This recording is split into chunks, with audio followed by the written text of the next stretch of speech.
Good evening. I kind of feel like I'm in a ship with these folks. I don't know, it's just been many days of getting up together and sitting together and eating together and quite a bit of laughing together, which has been very healthy. And now stepping into another phase of really practicing together. And Roshi came to join us, who's been working tirelessly, and we haven't seen much of her, but you've been with us in spirit totally. So thank you for speaking to us and helping us bring in the mind of Sesshin.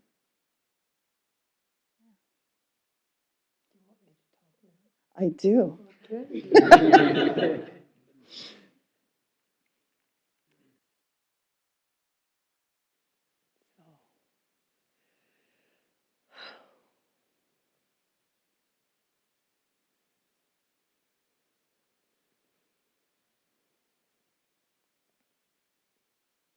You killed me yesterday.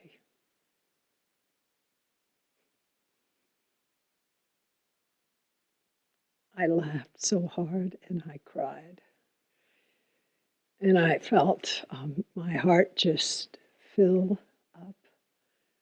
My whole body was full of delight, but also longing. Noah and I have been sitting up in my little space, my perch, for weeks, being a kind of a bridge, so a bit of like opening a virtual door so hundreds of people could join you. There's obviously a deep longing for what you do and how you do it. As you walk into the zendo and you bow, and you go to your cushion and you bow again, and then you bow to the community. It's respect and humility that is being conveyed. Bow after bow.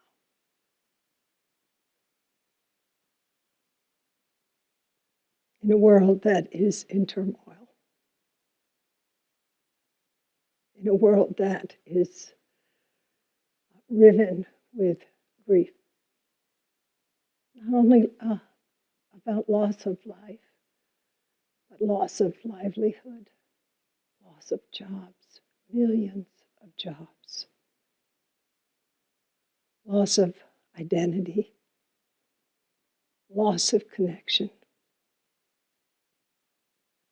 And this has been one place, among others, where people can come, people of every stripe, and find refuge and feel safe.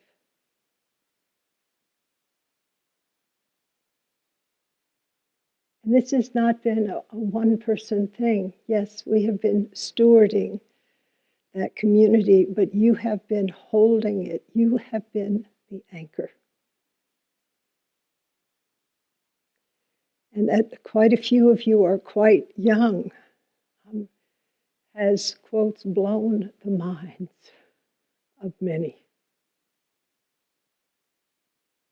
You're not on the beach at Fort Lauderdale partying. You're waking up. You're living by vow.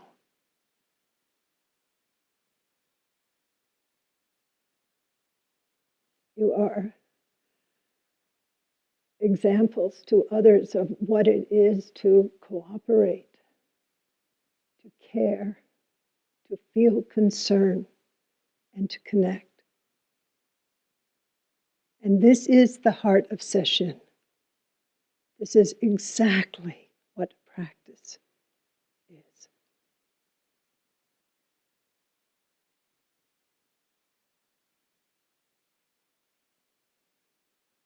and your joy and also your willingness to be in the container and to face your dust, your obstacles, the tricks of ego, the traps of self, and to stay steadfast, to stay the course, not only for yourself, but for the awakening of all beings. This is just extraordinary. So intimate, so true, and I know it has not been all laughs.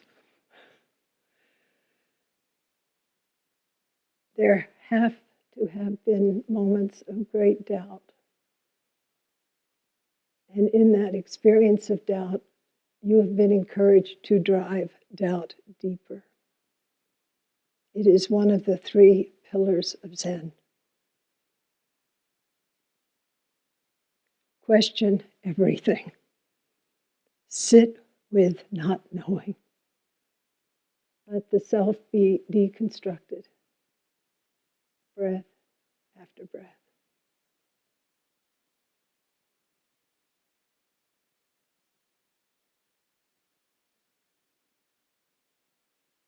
"14 years ago, a young man stepped through our temple doors. He's sitting on the other side of Nanette. Little did we know what we would be getting into.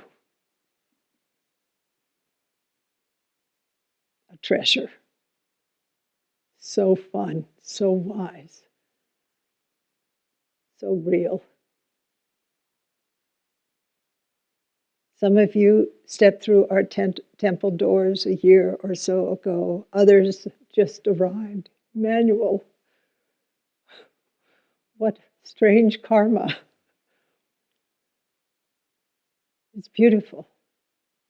And here we are, the causes and conditions of our karma and of our global catastrophe have brought us into this vessel of practice, to practice wholeheartedly, not just for ourselves, but for every healthcare worker. In the heat and freezing cold of service, to homeless people crammed into shelters, caught in the swirl of contagion,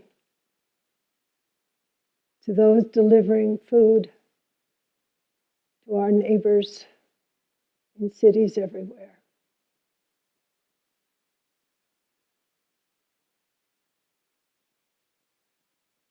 To those countries that have 4 respirators and millions of people.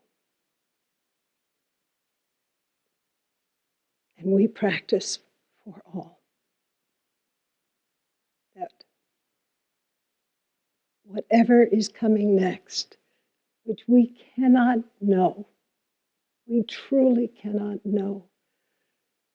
I'm 77. I never imagined this. This is just beyond anything that I ever dreamed of. We do not know what comes after, but what is happening now will build the future. It will lay down the path for a future.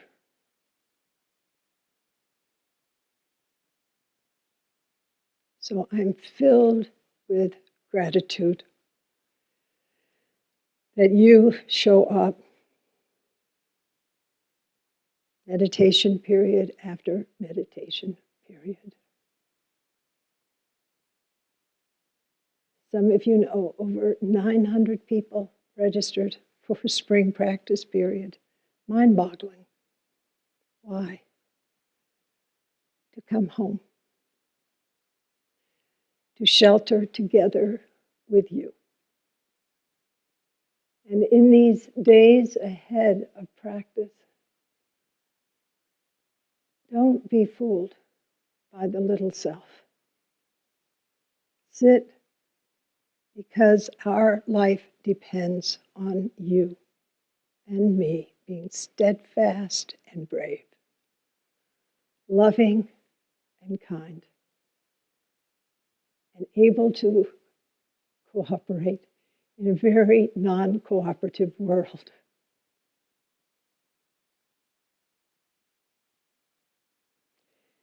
We've been studying the women ancestors.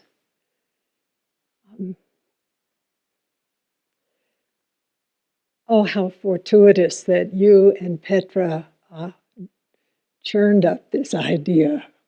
Was it a few years ago? Mm-hmm. Wow, how fortuitous. Because these women that we have been studying are not sissies. They have lost their children, their families. They've walked till their feet are bloody, seeking ordination. They have been violated, raped.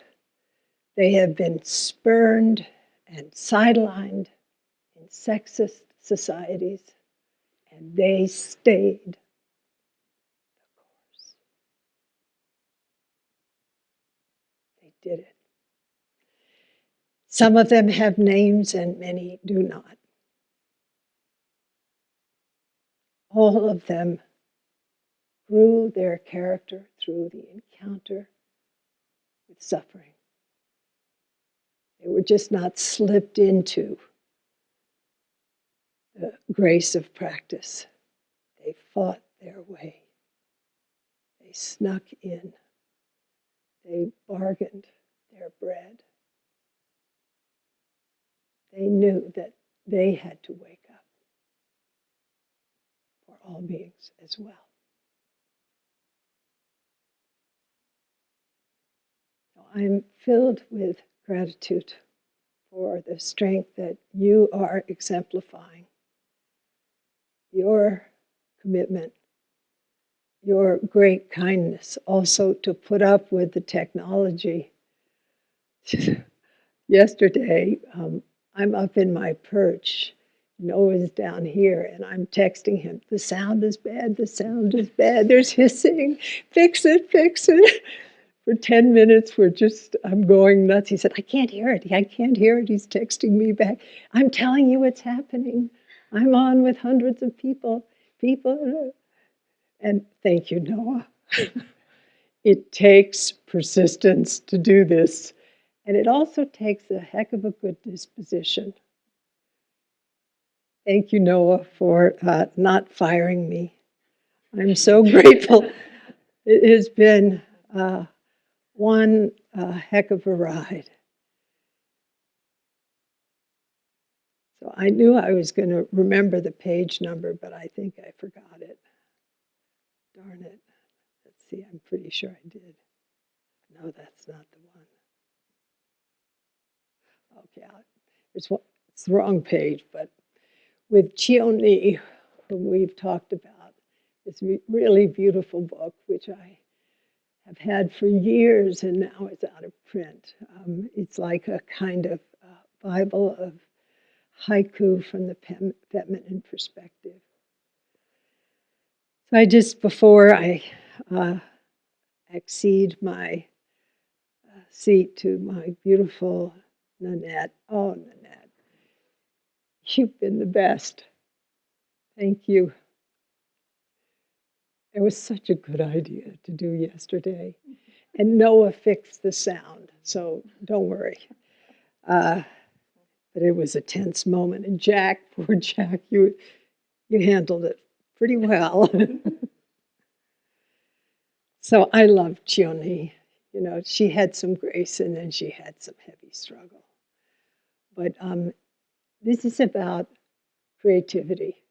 This practice is not about just being a dull, non-generative, uncreative person. You proved it yesterday. And Chioni carries it in such an incredible way, her haiku and haibun. And so this is sort of like just opening the book anywhere. It's the page I had not anticipated. to tangle or untangle the willow. It's up to the wind. To tangle or untangle the willow. It's up to the wind.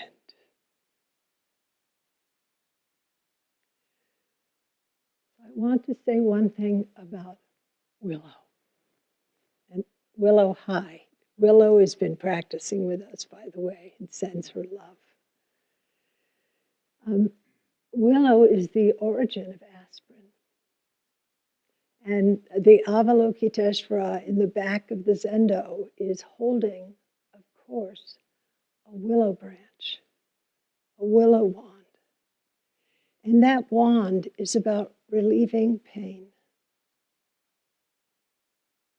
And in her other hand, she's emptying a vessel, and that vessel is, if you will, the elixir of immortality. It is, if you will, it could be our tears, our blood, our life, which we open to the world. We feed the world. We quench the thirst of the world through the waters of our goodness.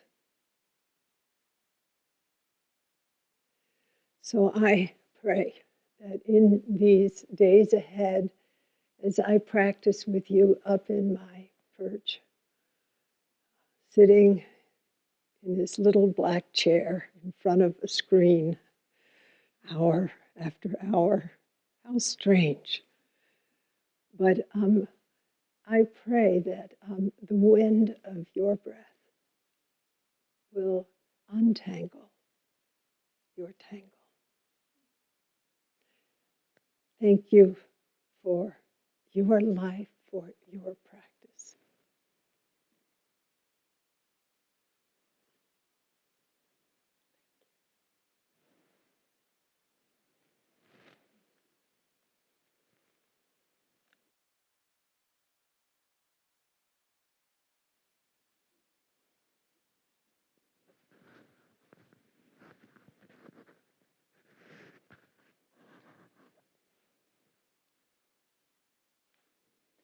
We had a resident council earlier today. It was fun and good and honest. And we've had a lot of conversations over the weeks too. So I don't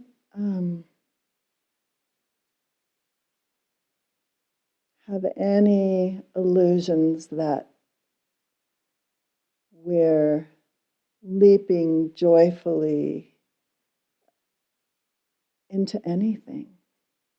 You know, there's so much in all of our hearts and minds.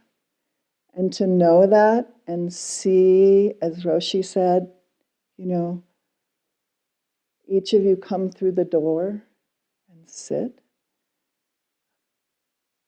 is so encouraging to me. And I want to say something about faith because I feel like we need to take it up and bring it in as we sit this session. And it's interesting in Buddhism, there's different kinds of faith that we talk about. And one of it, the kinds of faith is eager faith. And that's kind of like you discover the Dharma and your heart is so full. And these different kinds of faith, I think we move back and forth in, actually. It's not like you put down eager faith and take up the next one, but that carries us for a while. And there's another kind of faith that's a more confident faith. It's a little bit quieter, but somehow, even when you're feeling desolate, actually, that confident faith is kind of underneath us. It even contains the doubt sometimes, you know, that I think of it as a faith actually that we can meet our life. You know, right now, we're not getting what we want. We don't want to be in this situation, and as fortunate as we are, and we know we are, we don't want this. We don't want this massive suffering. And so this is what we practice for. This is what I feel like we can reach down and have our practice hold us in. I was thinking about, I never know what each session is going to be like, of course, but I was thinking, it's hard. And then I thought, wait, Ling Xiao. Not easy, not difficult. And in a way, when we dig down to that resolve to just meet the moment and meet the day and meet the sit and have faith in the sit, it is the ancestors' teaching shining on 1,000 grass tips. It's just like right there. So the other thing I wanted to bring in from our talks and some of the ancestors, besides the incredible courage, I think, wow, it's very inspiring to think how, what it took to even have the privilege to take up the practice and in the way that they did. But there's a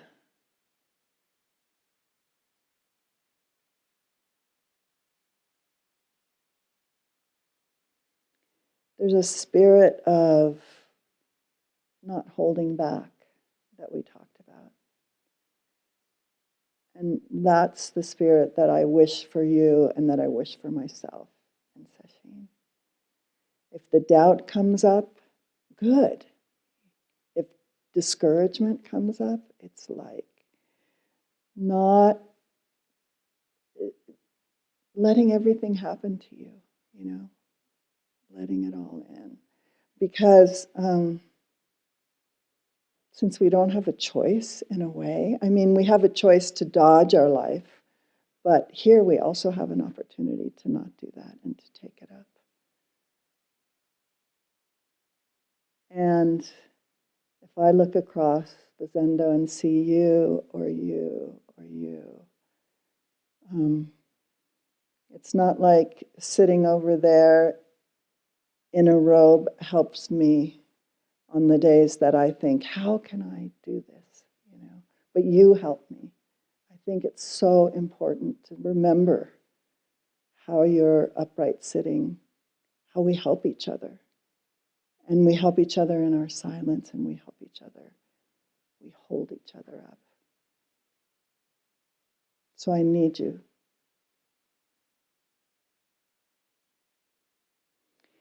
And the last thing I want to do is read something that's it's a quote from Dogen that actually, for most of my practice life, was something that during each session we would chant. And we chanted this as, just during session, not other times, as the verse before the Dharma talk. And the translation, it's the translation of the title is Great Master Dogen's words for rousing the vow. So this is like Dogen rousing himself to his vow. And it's really a beautiful homage also to our Buddhas and ancestors. And the ancestors we've been honoring all month. So I'd like to read this. It's called Ehe Koso Hotsuganmon. Great Master Dogen's words for arousing the vow. We vow with all beings from this life on through countless lives to hear the true Dharma, that upon hearing it, no doubt will arise in us, nor will we lack in faith, that upon meeting it, we shall renounce worldly affairs and maintain the Buddha Dharma, and that in doing so, the great earth and all living beings together will attain the Buddha way. The great earth and all living beings together will attain the Buddha way. Although our past karma has greatly accumulated, indeed being the cause and condition of obstacles in practicing the way, may all Buddhas and ancestors who have attained the Buddha way be compassionate to us and free us from karmic effects, allowing us to practice the way without hindrance. May they share their compassion, which fills the boundless universe with the virtue of their enlightenment and teachings. Buddhas and ancestors of old were as we. We, in the future, shall be Buddhas and ancestors. Revering Buddhas and ancestors, we are one Buddha and one ancestor. Awakening Bodhi mind, we are one Bodhi mind.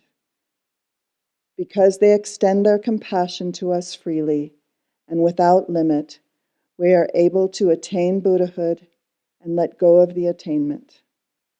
Therefore, Chan Master Lung Ya said, "Those who in past lives were not enlightened will now be enlightened. In this life, save the body, which is the fruit of many lives." Before Buddhas were enlightened, they were the same as we. Enlightened people of today are exactly as those of old. Quietly explore the farthest reaches of these causes and conditions, as this practice is the exact transmission of a verified Buddha. Confessing and repenting in this way, one never fails to receive profound help from all Buddhas and ancestors. By revealing and disclosing our lack of faith and practice before the Buddha, we melt away the root of transgressions by the power of our confession and repentance. This is the pure and simple color of true practice, of the true mind of faith, of the true body of faith.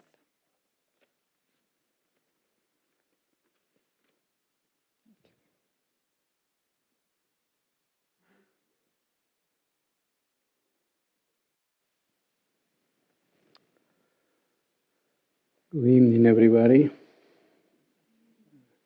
Very nice to see Roshi here with us. And thank you, Nanette, for the invitation to do this practice period with Petra. Then maybe Petra right now is sleeping in Europe. Sitting here,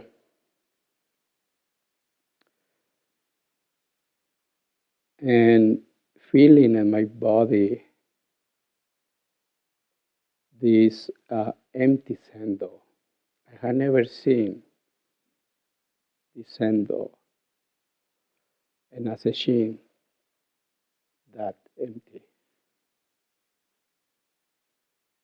But at the same time, I could feel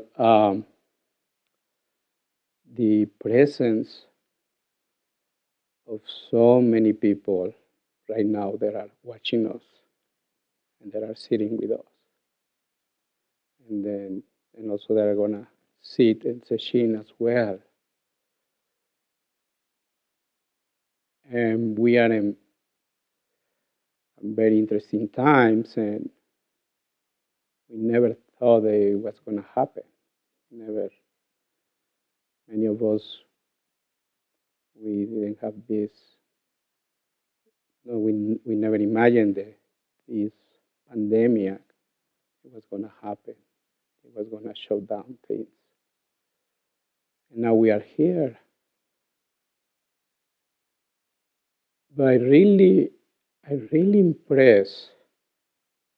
And you were talking about faith, Nanette, and also Roshi talking about about the value of this practice. I totally see it as an anchor, and also how many generations, how many difficulties, our ancestors in the past went through so many things, wars and epidemics or pandemics, and then the practice continue. And the practice continue. And we are here, and we are holding the tradition. And we don't need to find a proof of something. We know deep in ourselves that this Zen, that this practice works. And Sesshin still surprised me or amazed me that I have done many retreats or many sessions, but always there is a feeling in my body about something new. I will call the magic of Sesshin. And the worst thing that we can do in Sesshin is to plan the Sesshin. It's the agendas and planning, it doesn't work. Because Sesshin is a timeless, worse and different time. It's not linear. It's timeless practice. As soon we started, something shift. And our practice is to really cultivate the presence in moment by moment. And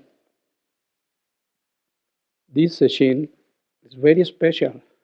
It will never repeat again. And also it's a session that everybody right now, they are in their own homes. We are in our home. This is our home. And some people, they are in their own home, in their own houses. And we are, even it's our home, as Upaya Zen Center right now, for us is our home. And we are doing this, we have this routine. And I can see your practice, how sincere it is and how fresh it is. I encourage you to continue cultivating that. That even we know the pathways, we know the rooms, we know so many things that are so familiar to us because we live here. But with Sesshin mind, it's totally different. So it's very easy to go into take for granted. Like, it's another session. No, really bring that beginner's mind, that freshness, and follow the rules, the guidelines of session. One of them is noble silence. We know very well, we know each other very well. So, but really, let's try to really practice noble silence. And then it's not only about speech or talking. Really, if we can get out from the internet, from our devices, it's to really if you can make a vow and not to check your device. Only if you are in emergency call or something, or maybe connect with your family just to make sure that they are fine, but not to go into social media because it doesn't make sense. It's a huge leak. So we want to cultivate, we have this intention to cultivate deep practice. If we don't really, for these 7 days, we don't shut down and really stay here. It's just this is a leaking of energy of the container that we don't see the benefit of this practice. So I really want to encourage you to stay away from that and explore and observe what happened.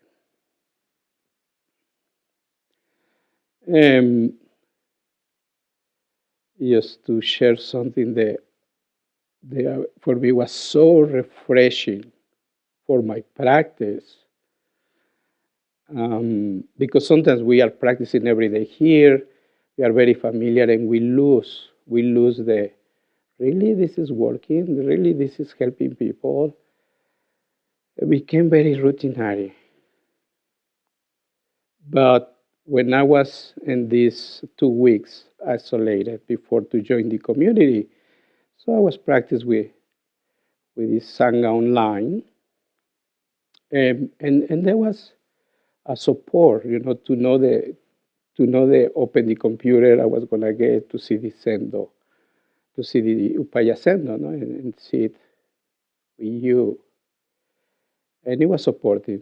But when I joined the community, when I joined it and came, I just feel the practice. I felt your practice, and then I think the night, in the last sitting, there was, I think it was Queen doing the bowing when ring the bell, for the last seat and then moving towards the Duan. And I almost cried because I was touched by his bow and by the form of the practice. And I was like, wow.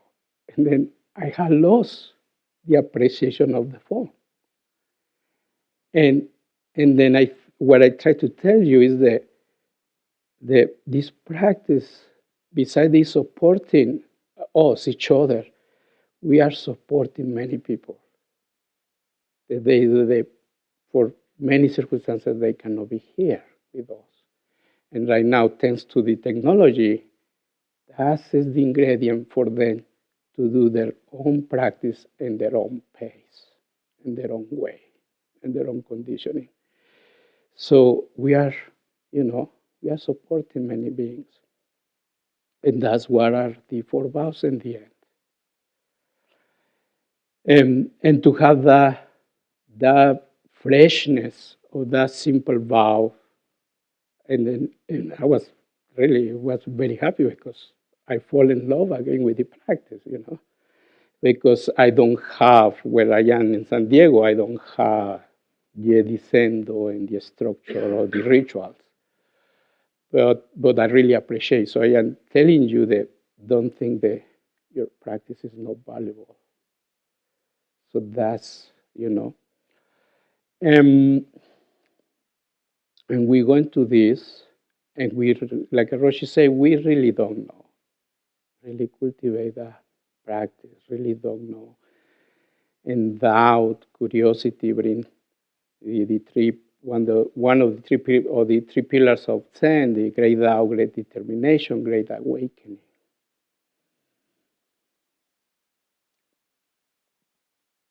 And don't count the days. Don't count the days. Don't have agenda. And just show up. Just one sitting at the time. So, and gonna be interesting to see the Dharma talks and screen some of them, and some of them we are gonna be here alive. But just bring this mind, of this beginner's mind, like imagine this is your first session, and bring that innocent heart, just this sincerity, and just dive, and then check until the end. No before. Just let the process of Sesshin, the practice really works in you. Thank you.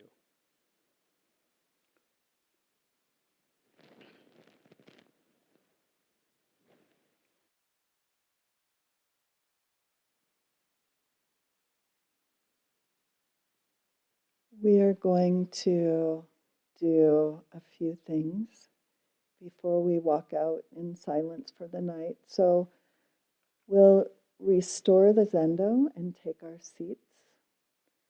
We will lower the lights, and then I will read to you the rules for Sesshin. And on your cushion where you will be sitting for the next 7 days, really let these rules for Sesshin permeate. They're all about supporting our practice.